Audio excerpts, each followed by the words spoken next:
ঝুম বৃষ্টি, এক ছাতা আর হাত ধরে হাঁটা, এই এক দৃশ্যে বদলে গেছে আলোচনার কেন্দ্রবিন্দু। রাজনীতির কঠিন ইমেজ ছাপিয়ে এবার রোমান্টিক মুহূর্তে ভাইরাল প্রধানমন্ত্রী তারেক রহমান। সিলেটের টানা বৃষ্টির মধ্যে ধরা পড়ে এক ভিন্ন আবহের মুহূর্ত। ছাতা হাতে স্ত্রীকে আগলে ধরে হাঁটছেন তারেক রহমান। 2 মে শনিবার সকালে সিলেট সফরে গিয়ে তারেক রহমান জিয়ারত করেন হজরত শাহজালালের মাজার, আর সেখানেই ক্যামেরায় ধরা পড়ে এই বৃষ্টি ভেজা মুহূর্ত। ছবিটি ছড়িয়ে পড়তে নেট দুনিয়ায় প্রতিক্রিয়ার ঝড়। কেউ তাদের ছবি পোস্ট করে নিজের প্রিয় মানুষের সাথে তুলনা করছেন, আবার কেউ কেউ তার প্রিয়জনের ইনবক্সে এই ছবিটি পাঠাচ্ছেন। রাজনীতির বাইরে এই দৃশ্য যেন তুলে ধরেছে এক অন্য চিত্র। দীর্ঘ সময় ধরে পাশে থাকা জোবাইদা রহমান শুধু একজন স্ত্রী নন, বরং একজন নীরব সহযোদ্ধা। বিশ্লেষকদের মতে একজন নেতার ব্যক্তিগত জীবনের এর সমর্থন তার সিদ্ধান্ত ও পথ চলাকে আরও দৃঢ় করে।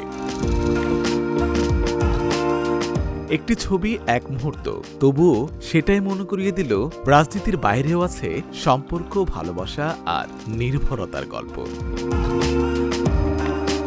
সকল পুরুষের সফলতার পেছনে একজন নারীর অবদান থাকে, এই কথাটা আবারও যেন নতুন করে প্রমাণিত হলো তারেক রহমানের রাজনৈতিক পথ চলায়। তার সহধর্মিণী জোবাইদা রহমানের সমর্থন ও প্রেরণা চোখে পড়ার মতো।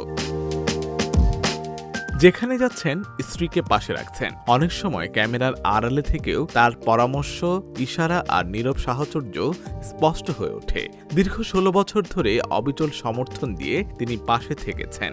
উচ্চশিক্ষিত ও সংযত ব্যক্তিত্বের জোবাইদা রহমান শুধু একজন স্ত্রী নন, একজন সহযোদ্ধাও।